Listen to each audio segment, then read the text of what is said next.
Pengacara keluarga Brigadir J atau Nofriansyah Yosua Huta Barat Kamarudin Simanjuntak akan melaporkan Ferdy Sambo dan Putri Chandrawati karena telah membuat laporan palsu ke Polres Jakarta Selatan.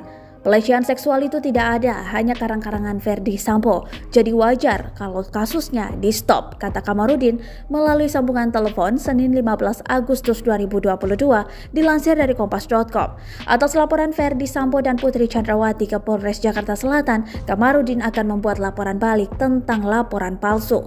Kita akan lapor balik Ferdy Sambo dan Putri Chandrawati karena sudah membuat laporan palsu, tutur Kamarudin. Kamarudin mengungkapkan dampak dari laporan palsu yang dibuat Ferdy Sambo dan Putri merusak nama Brigadir J. Selain stigma pelaku pelecehan seksual yang melekat Brigadir J pada Senin 11 Juli 2022 tidak dikebumikan secara kedinasan.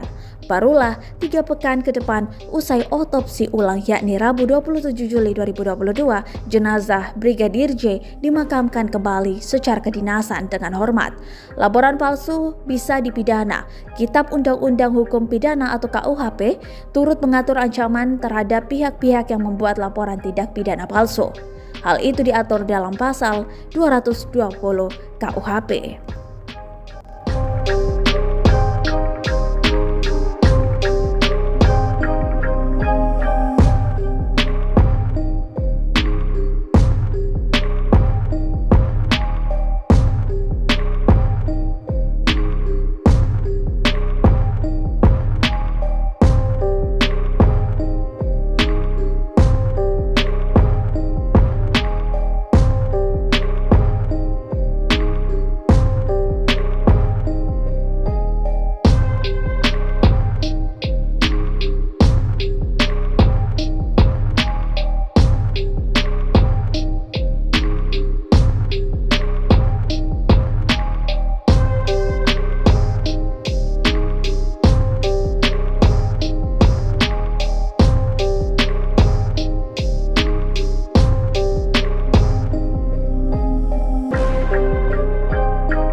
Terima kasih sudah nonton.